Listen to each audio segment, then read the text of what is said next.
Okay മക്കളെ, ഇന്ന് നമുക്ക് പ്രഷർ എന്ന ടോപ്പിക്കിനെ കുറിച്ച് പഠിക്കാം. പ്രഷർ എന്നുള്ള വാക്ക് നമ്മൾ കേട്ടിട്ടുണ്ട്. മർദ്ദം എന്നാണ് മലയാളത്തിൽ പറയാം. നമ്മൾ പല ടൈപ്പ് നമ്മൾ കേട്ടിട്ടുള്ള പ്രഷർ കുക്കർ കേട്ടിട്ടുണ്ട്, ബ്ലഡ് പ്രഷറിനെ പറ്റി കേട്ടിട്ടുണ്ട്. ചിലർ പറയും അവർക്ക് ഹൈ ബ്ലഡ് പ്രഷറാണെന്ന് പറയും, ചിലർ പറയും ലോ ബ്ലഡ് പ്രഷറാണെന്ന് പറയും. അപ്പോൾ അങ്ങനെ നമ്മൾ പ്രഷർ എന്നുള്ള വാക്ക് നമുക്ക് സുപരിചിതമാണ്. നമുക്കത് ഫിസിക്സിൽ നമ്മുടെ പ്രഷറിൻ്റെ ഡെഫിനേഷൻ എന്താണെന്ന് നോക്കാം. പ്രഷർ എന്ന് പറയുന്നത് force acting upon unit area ആണ്.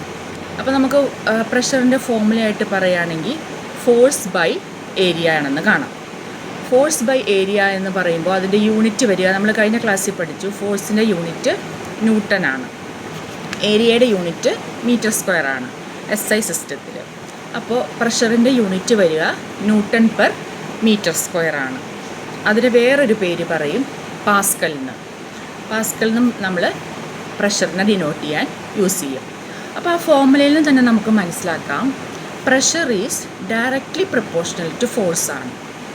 ഫോഴ്സ് കൂടുമ്പോൾ പ്രഷർ കൂടും, ഫോഴ്സ് കുറയുമ്പോൾ പ്രഷർ കുറയും.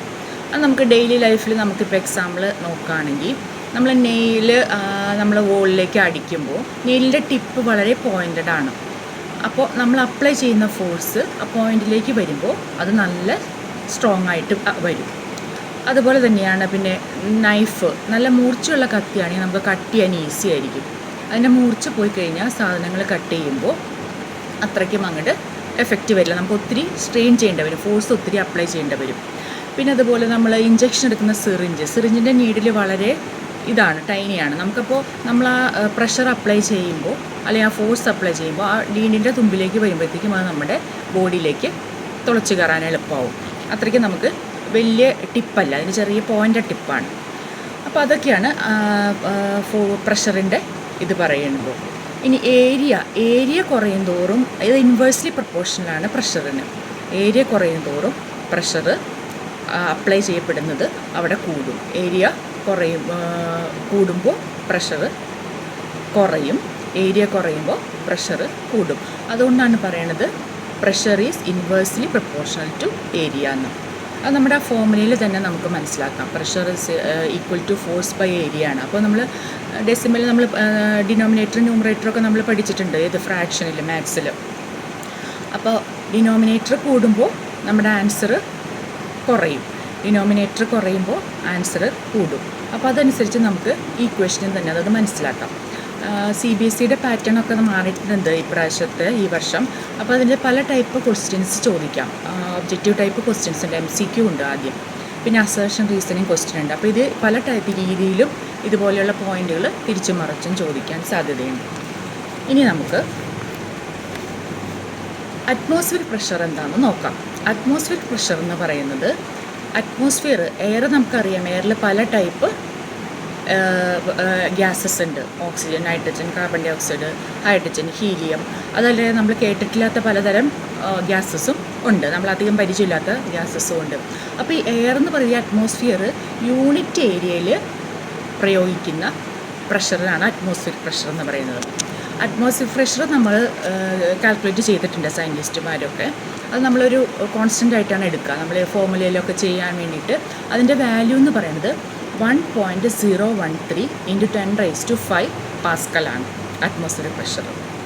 ഈ അറ്റ്മോസ്ഫിയറിക് പ്രഷർ നമ്മൾ പഠിക്കുന്നതിന് വലിയൊരു ഇമ്പോർട്ടൻസ് ഉണ്ട്. കാരണം ആപ്ലിക്കേഷൻ ലെവലിൽ ഇപ്പോൾ നമ്മൾ ഭൂമിയിൽ നിന്ന് മുകളിലേക്ക് പോകുന്തോറും അറ്റ്മോസ്ഫിയറിക് പ്രഷർ കുറഞ്ഞു വരും. അതുപോലെ ഭൂമിയിൽ നിന്ന് താഴേക്ക്, ഭൂമിയുടെ അടിയിലേക്ക് പോകുന്തോറും പ്രഷർ കൂടി വരും. ഇപ്പോൾ സീയിലെ അടിയിലേക്കൊക്കെ പോകുമ്പോൾ പ്രഷർ വളരെ കൂടുതലാണ്. ഇപ്പോൾ ഡൈവ് ചെയ്തിട്ടുണ്ടെങ്കിൽ നിങ്ങൾക്ക് മനസ്സിലാകും. ഡൈവ് ചെയ്യുമ്പോൾ നമുക്ക് ശാരീരികമായിട്ട് ചില ബുദ്ധിമുട്ടുകളും അസ്വസ്ഥതയൊക്കെ ചെയ്യും. ട്രെയിനേഴ്സ് അല്ലെങ്കിൽ ആദ്യമായിട്ട് ഡൈവ് ചെയ്യാൻ പോകുമ്പോൾ നമുക്കൊരു ബുദ്ധിമുട്ട് ഒക്കെ തോന്നും. നമ്മൾ ഒരു 2-3 വർഷം മുമ്പ്, ശരിക്കും പറയുകയാണെങ്കിൽ 2023 നിങ്ങൾ ഒരു ന്യൂസ് വായിച്ചിട്ടുണ്ടാവും. അണ്ടർ സീ വാട്ടർ പരിവേഷണത്തിന് പോയ ഒരു സബ്മറൈൻ ഷിപ്പ് ഇംപ്ലോഡ് ചെയ്തൊരു ന്യൂസ്. അതായത് ടൈറ്റാനിക് എന്ന് പേരുള്ളൊരു സബ്മറൈൻ ഷിപ്പായിരുന്നു. അതിൽ 5 യാത്രക്കാരുമായിട്ട് പോയതാണ്. അവർ ഡീപ് സീ എക്സ്കവേഷന് വേണ്ടിയിട്ട്. അത് ഇംപ്ലോഡ് ചെയ്യാൻ കാരണം അതിന്മേലേക്ക് അപ്ലൈ ചെയ്യപ്പെട്ട ഫോഴ്സ്. അത് സീ ലെവലിൽ നിന്ന് ഒരു 3 മീറ്റർ 4 മീറ്റർ അറൗണ്ട് പോയപ്പോഴേക്കും അതിന് പ്രഷർ താങ്ങാൻ പറ്റാതെ അതിൻ്റെ മെറ്റീരിയൽ ക്രഷായിപ്പോയി, അതിൻ്റെ ഉള്ളിലിരുന്നവരും അങ്ങ് ക്രഷായിപ്പോയി. അത് എല്ലാ വശത്തുനിന്നും ആ ഒരു വെഹിക്കിള് ഇംപ്ലോഡ് ചെയ്യപ്പെട്ടു. അപ്പോൾ അതിലിരുന്ന യാത്ര ചെയ്ത 5 യാത്രികരും മരണമടഞ്ഞു. ആ ന്യൂസ് നമ്മൾ വായിച്ചിട്ടുള്ളതാണ്. അപ്പോൾ അതൊരു ഓഷ്യൻ ഗേറ്റ് എന്ന് പറഞ്ഞൊരു പ്രൈവറ്റ് കമ്പനിയുടെ ഇതായിരുന്നു, എക്സ്കവേഷനായിരുന്നു.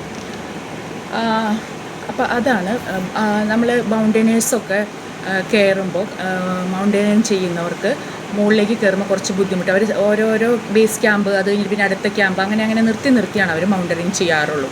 കാരണം മുകളിലേക്ക് പോകുന്തോറും പ്രഷർ കുറയും, അത് നമ്മുടെ ബോഡിയിൽ കുറച്ച് ബുദ്ധിമുട്ടുകൾ ഉണ്ടാക്കും. അപ്പോൾ അത് നമ്മൾ പരിചയപ്പെട്ട് അവരത് കയറാൻ ശ്രമിക്കാറുള്ളൂ. പിന്നെ അവരതിന് ട്രെയിനിങ്ങും അതിന് വേണ്ടിയിട്ട് എടുക്കും. കുറേ നാളത്തെ പരിശീലനമൊക്കെ കഴിഞ്ഞിട്ടാണ് എല്ലാവരും മൗണ്ടനിങ്ങിനൊക്കെ പോകാറുള്ളൂ. നമുക്കറിയാം, നമ്മൾ തന്നെ ഹിൽ സ്റ്റേഷൻസിലൊക്കെ പോകുമ്പോൾ പല ഹെയർ പിൻസൊക്കെ കയറുമ്പോൾ നമുക്ക് നമ്മുടെ ചെവികൾ അടയുന്ന പോലെ തോന്നും. അതിന് കാരണം ഈ നമ്മുടെ മുകളിലേക്ക് പോകുന്നതും പ്രഷർ കുറയുന്നതിൻ്റെ ഒരു എഫക്റ്റ് നമ്മുടെ ബോഡിക്ക് അനുഭവപ്പെടുന്നതുകൊണ്ടാണ്. ചിലർക്ക് വോമിറ്റിംഗ് ടെൻഡൻസി ഉണ്ടാവും, ചിലർക്ക് ചെവി അടഞ്ഞിട്ട് ബുദ്ധിമുട്ട് തോന്നും. അപ്പോൾ നമ്മൾ കാറൊക്കെ നിർത്തി പുറത്തൊക്കെ ഇറങ്ങിയൊക്കെ നിന്നിട്ടാണ് നമ്മൾ അങ്ങനെ പിന്നെ പോവുക. അപ്പോൾ അതിന് കാരണം പുറത്തുള്ള അറ്റ്മോസ്ഫിയർ പ്രഷറും നമ്മുടെ ബോഡി പ്രഷറും തമ്മിൽ ഒരു മിസ്മാച്ച് വരുന്നത് കൊണ്ടാണ്. നമ്മൾ സീ ലെവലിലുള്ള പ്രഷറല്ല അവിടെ ചെല്ലുമ്പോൾ നമുക്ക് അനുഭവപ്പെടാം, പ്രഷർ കുറച്ച് കുറവായിരിക്കും. പിന്നെ അവിടെ ഓക്സിജൻ ലെവലും അങ്ങനെയൊക്കെ വ്യത്യാസം വരുന്നത് കൊണ്ടാണ് ആ ബുദ്ധിമുട്ടുകൾ തോന്നുന്നത്. അപ്പോൾ അത് അറ്റ്മോസ്ഫിയർ പ്രഷറിൻ്റെ ഒരു എഫക്റ്റാണ്. അപ്പോൾ നമ്മൾ പ്രഷറിനെ കുറിച്ച് പഠിക്കേണ്ടതിൻ്റെ ആവശ്യകത നിങ്ങൾക്ക് മനസ്സിലായല്ലോ അല്ലേ? ഇതിൻ്റെ പല ആപ്ലിക്കേഷനും ഇതിനകത്ത് വരുന്നുണ്ട്. പിന്നെ നമുക്ക് ഇതിനകത്ത് അറിയാനുള്ളത് സീ വാട്ടർ, വിൻഡ് ഉണ്ടാവുന്നത് എങ്ങനെയാണെന്നുള്ളത് ഈ പ്രഷറുമായിട്ട് ബന്ധപ്പെട്ടാണ്. ഭൂമിയിലുള്ള പല നാച്ചുറൽ ഫിനോമിനാസും ഉണ്ടാകുന്നതിന് കാരണം അതിനൊരു ഫാക്ടറായിട്ട് പ്രഷർ വരുന്നുണ്ട്. ഇപ്പോൾ പ്രഷർ വിൻഡ് ബ്ലോ ചെയ്യുന്നത് എങ്ങനെയാണെന്ന് നമ്മൾ നോക്കിക്കഴിഞ്ഞാൽ, നമ്മുടെ സൺറൈസ് വന്നു കഴിയുമ്പോൾ ചില സ്ഥലത്ത് എയർ ഹീറ്റാകുമ്പോൾ അത് മുകളിലേക്ക് ഉയർന്നു പോകും. അപ്പോൾ ആ പ്ലേസിലേക്ക് കൂൾ എയർ വന്ന് ആ ഡിസ്പ്ലേസ് ചെയ്യും. അങ്ങനെയാണ് വിൻഡ് ഫോം ചെയ്യുന്നത്. നമുക്കറിയാം, ഇപ്പോൾ നാച്ചുറൽ കലാമിറ്റീസ് ധാരാളം ക്ലൈമറ്റ് ചേഞ്ച് കൊണ്ട് പല സ്ഥലത്തും നമ്മൾ പേപ്പറിൽ ന്യൂസ് വായിച്ചിട്ട് നമ്മൾ തന്നെ അനുഭവിക്കാറുണ്ട് അല്ലേ? അപ്പോൾ ഈ സൈക്ലോൺസ് ഫോം ചെയ്യുന്നതിലും ഈ പ്രഷറിൻ്റെ ഒരു എഫക്റ്റ് വരുന്നുണ്ട്.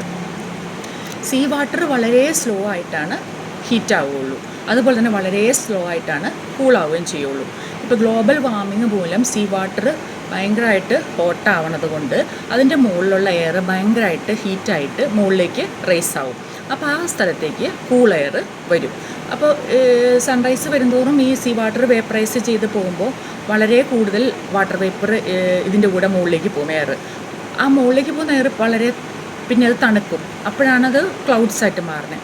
അപ്പോൾ ഈ ഗ്ലോബൽ വാർമിംഗ് മൂലവും എൽനിനോ പ്രതിഭാസമൊക്കെ മൂലം ഇത് ഭയങ്കരമായിട്ട് വാട്ടർ കണ്ടൻ്റ് ഉള്ള ക്ലൗഡ്സ് വരുന്നത് കൊണ്ടാണ് ഇപ്പോഴത്തുള്ള മഴകളൊക്കെ ഭയങ്കര മേഘവിസ്ഫോടനം എന്നൊക്കെ നമ്മൾ പറയാനുള്ള കാരണം. അതായത് ഒരു ലിമിറ്റഡ് ടൈമിൽ വളരെ എമൗണ്ട് ഓഫ് വാട്ടർ മഴയത്ത് പെയ്ത് നമ്മുടെ ഭൂമിയിലേക്ക് പതിക്കുകയാണ്. പണ്ടത്തെ മഴകൾ എന്ന് പറഞ്ഞു കഴിഞ്ഞാൽ ഒരു 10 വർഷം അല്ലെങ്കിൽ ഒരു 20 വർഷം മുമ്പൊക്കെ നിങ്ങൾക്കൊന്നും പരിചയം ഉണ്ടാവില്ല, പക്ഷേ നിങ്ങളുടെ പാരൻസിനൊക്കെ ചോദിച്ചറിയാം, മഴയ്ക്ക് പല പല ഭാവങ്ങളുണ്ടായിരുന്നു, പല ടൈപ്പ് മഴകളുണ്ടായിരുന്നു. മഞ്ഞ് പെയ്യണ പോലെ മഴ പെയ്യും, നൂല് പോലെ മഴ പെയ്യും, പിന്നെ ചന്നം ഭിന്നം പെയ്യണ മഴയുണ്ടായിരുന്നു, പിന്നെ രൗദ്രഭാവത്തിൽ പെയ്യണ മഴയുണ്ടായിരുന്നു. അങ്ങനെ പല ടൈപ്പ് മഴ പെയ്യണം. പക്ഷേ ഇപ്പം നമ്മൾ കാണുന്ന മഴ പെട്ടെന്ന് വന്ന മഴ അങ്ങ് പെയ്ത് തോരുവാണ്. അതും ഭയങ്കര ലിറ്റേഴ്സ് ഓഫ് വാട്ടർ പെയ്ത് തീർക്കും ആ ഒരു സമയത്തിനുള്ളിൽ. അപ്പോൾ നമുക്ക് ഫ്ലഡ് ഉണ്ടാവും, വെള്ളക്കെട്ടുകൾ, റോഡുകളൊക്കെ ബ്ലോക്കാവും, പിന്നെ പെട്ടെന്ന് മണ്ണിടിയും, ലാൻഡ് സ്ലൈഡ്സ് ഒക്കെ ഉണ്ടാവും. നമ്മുടെ വയനാട്ടിലുണ്ടായി, പല സ്ഥലത്തും കേരളത്തിൽ പല സ്ഥലത്തും ഇപ്പോൾ അതിൻ്റെ ബുദ്ധിമുട്ടുകൾ നമ്മൾ കാണാറുണ്ട്. അപ്പോൾ ഇതൊക്കെ ഗ്ലോബൽ വാർമിംഗ് മൂലവും ഇതിൻ്റെയൊക്കെ എഫക്റ്റ് മൂലവും പ്രഷറിൻ്റെ ആ വേരിയേഷൻ പല സ്ഥലത്തും വരുന്നത് മാറി വന്നു തുടങ്ങി.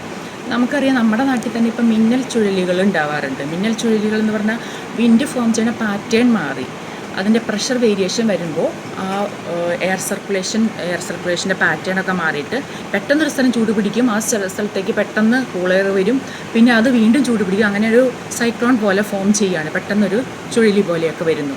പല സ്ഥലത്തും മരങ്ങളൊക്കെ കടപുഴക്കാൻ മാത്രം ശക്തിയുള്ള ചുഴലികളൊക്കെ നമ്മൾ കാണാറുണ്ട്. അപ്പോൾ ഈ സൈക്ലോൺസ് ഫോം ചെയ്യുന്നതിലും സ്റ്റോംസ് ഫോം ചെയ്യുന്നതിലും എല്ലാം ഈ പ്രഷറിൻ്റെ ഒരു എഫക്റ്റ് വരുന്നുണ്ട്.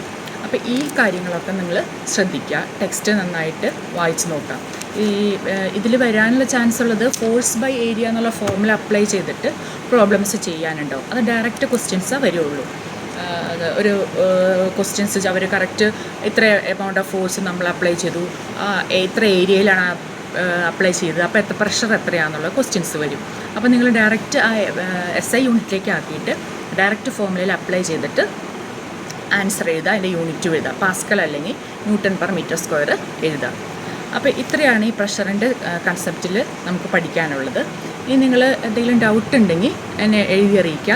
എന്തെങ്കിലും നിർദ്ദേശമോ അഭിപ്രായങ്ങളും ഉണ്ടെങ്കിൽ കമൻസിൽ എഴുതി അറിയിക്കണം.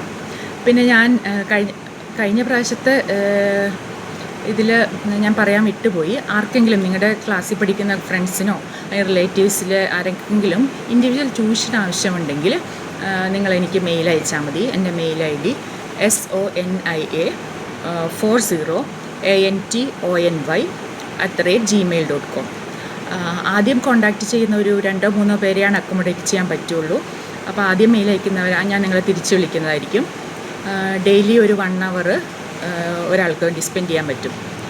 അപ്പോൾ എന്തെങ്കിലും ഡൗട്ട് ഉണ്ടെങ്കിൽ അല്ലെങ്കിൽ എന്തെങ്കിലും കൂടുതൽ ക്ലിയറൻസ് വേണമെങ്കിൽ കമൻസിൽ നിങ്ങൾ എഴുതി അറിയിക്കാം. ഓക്കെ, അടുത്ത ക്ലാസ്സിൽ നമുക്ക് ഇലക്ട്രിസിറ്റി ഡിസ്കസ് ചെയ്യാം.